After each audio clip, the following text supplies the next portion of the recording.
Hi, my friends. It's your tour guide to the sci-fi side, me, Preston E. And the E stands for and I am so excited because today we are reaching into the vault and taking a look at Mystery Science Theater Volume 7. And if you like Hercules, boy, is this the volume for you, because we got count 'em, two Hercules movies, extra strength for you. We got Hercules Unchained, and we got Hercules Against the Moon Man.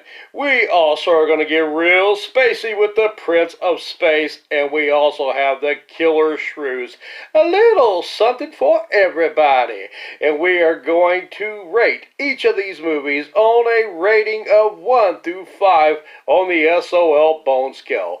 1 being a poor movie, 2 being a fair movie, 3 being a good movie, 4 being a great movie, and 5 being an excellent movie. And then we're going to take all of this collection and we are going to rate it on a 1 through 20 on the SOL Bone Scale. So without further ado, I send you Volume 7. I really need Brain Guy RTV's Frank to send it to you for this to be more effective. Here you go. Up first is Hercules Unchained, straight from Season 4. Before we unchain old Herc, though, let's get to the Invention Exchange as Dr. F and TV's Frank introduce decorator cockroaches. Got roaches? Who doesn't? Those little farts will survive a nuclear war. Have fun with the little fiends and get festive by decorating them up to celebrate holidays, birthdays, weddings, anniversaries, bar mitzvahs, and funerals. These little guys will be around for them all long after you punch out of life's clock permanently. Don't want to be caught plagiarizing people, but can't be bothered by checking on everybody? Get specific with Joe's invention of the Steve-O-meter, which can tell you if Steve Allen has already thought of something. On to the movie. Steve Reeves plays Hercules and is asked to intervene on a fight between two brothers who fight over who should rule Thebes. I'm a poet and didn't know it. Before he can help with this matter, however, Big Herc gets thirsty and drinks from a magic spring and is hypnotized by harem girls. Like who hasn't had that happen, huh? Hercules loses his memory and becomes captured by a queen. The queen keeps men until she tires of them and then has them made into statues. I guess that's cheaper than divorce and less messy than just killing them. Hercules' buddy Ulysses tries to help him regain his memory and goes cuckoo for Cocoa Puffs once Hercules regains his memory. Herc saves his wife, who is about to be killed by wild beasts. The two fighting brothers who are fighting over who'll rule Thebes kill each other, and High Priest Creonte rules Thebes instead. This film is perfect. Perfect for Herculean fodder for Joe and the bots, with lines like this. Hercules, you'll kill him! I'm so sleepy I can't seem to keep awake. Well, that'd be the definition of sleepy. And we also get Mike J. Nelson as a dude playing a dude disguised as another dude as Mike plays Steve Reeves as Hercules. The movie moves along at a good clip with plenty of goofy moments and fun visuals, giving this one a 3 SOL Bones out of 5. If you can't get enough of Hercules, then have a second helping of him in Season 4's Hercules Against the Moon Man.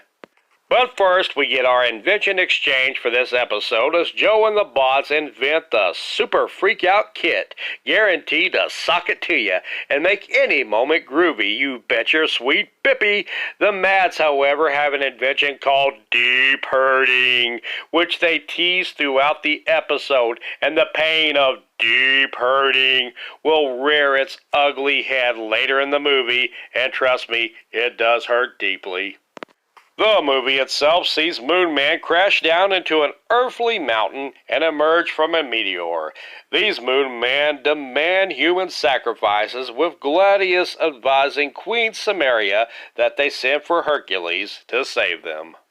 Plot twist, Queen Samaria is plotting with the Moon Man and tries to stop Hercules. The Moon Man must sacrifice one more time to bring their Queen Selene back to life. They choose Princess Byllis to be that sacrifice. But wait, strong, oily, unshowered, and shiny Hercules steps in to save the day. But no one can save him or us from deep hurting.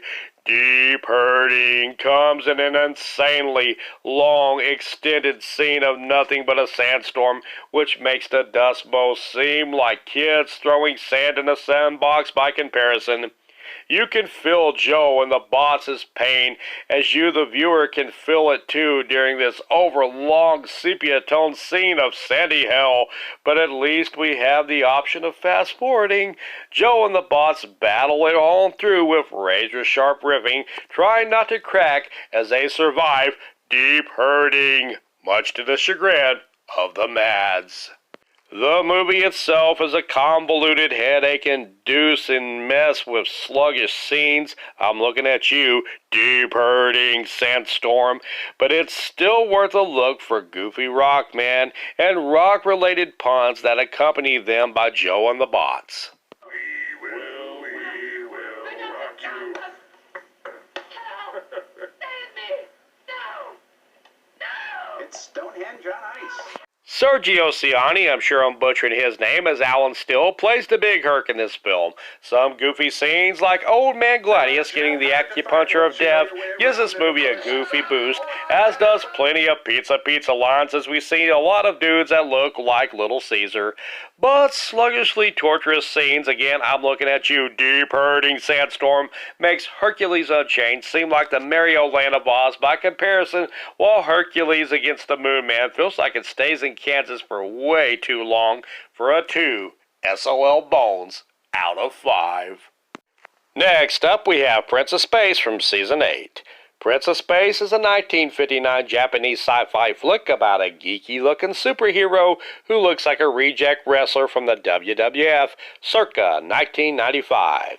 Aldo Montoya and Shinobi got nothing on you, Prince of Space. The Prince of Space looks ridiculous, but his utter ridiculous looks are nothing compared to the crazy chicken-looking people from an alien planet and the cackling leader Crankor, whose cackle could have been an inspiration for Burgess Meredith's penguin from Batman.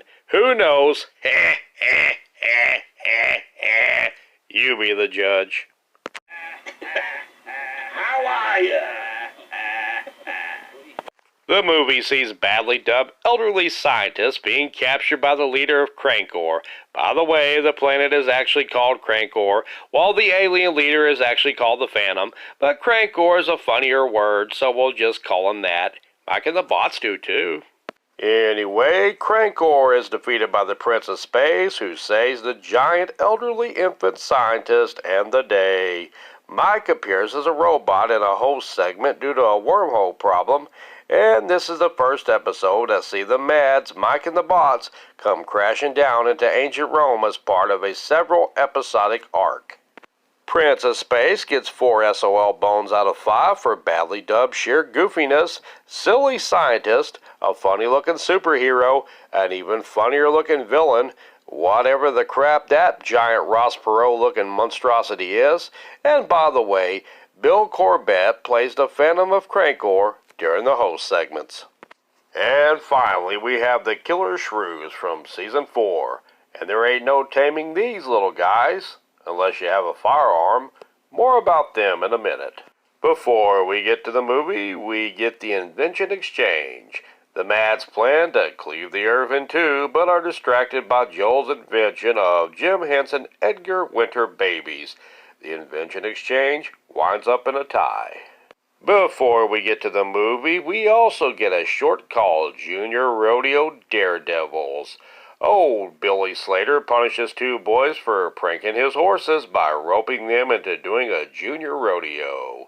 You get roping, tying, riding, and best of all, children falling multiple times off of animals. Sit back and watch the hilarity ensue at the junior rodeo. Look at that. I think they broke a bone. many contusions, concussions. The junior rodeo is fun. Now on to the movie. I'm not going to lie. This movie starts a little slow.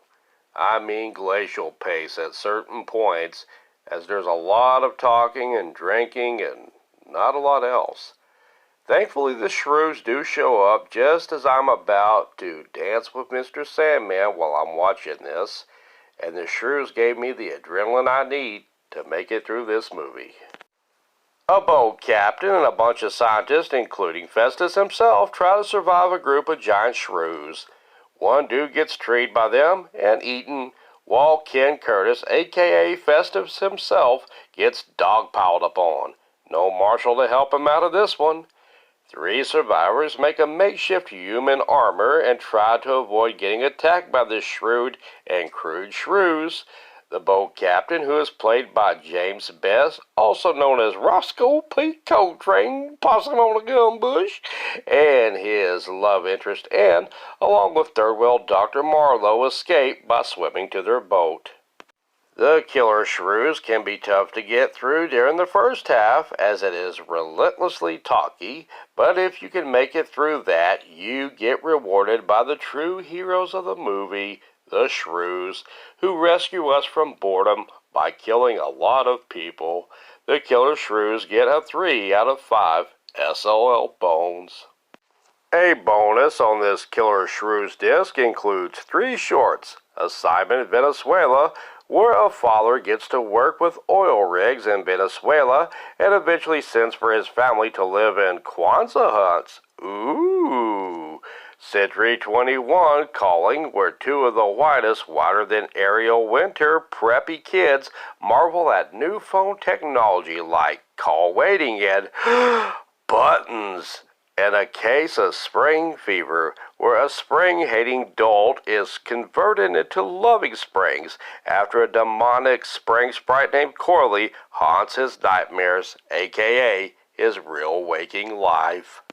MST3K Volume 7 gets a 12 out of 20 overall SOL bones, and no bones about it. I'll be back next time with a review of MST3K Volume 8. It'll be great! By the way, I heard Tony the Tiger is starring in a remake of a Leonardo DiCaprio movie. It's called The Great Gatsby. Thanks for the pity laugh, Crankor.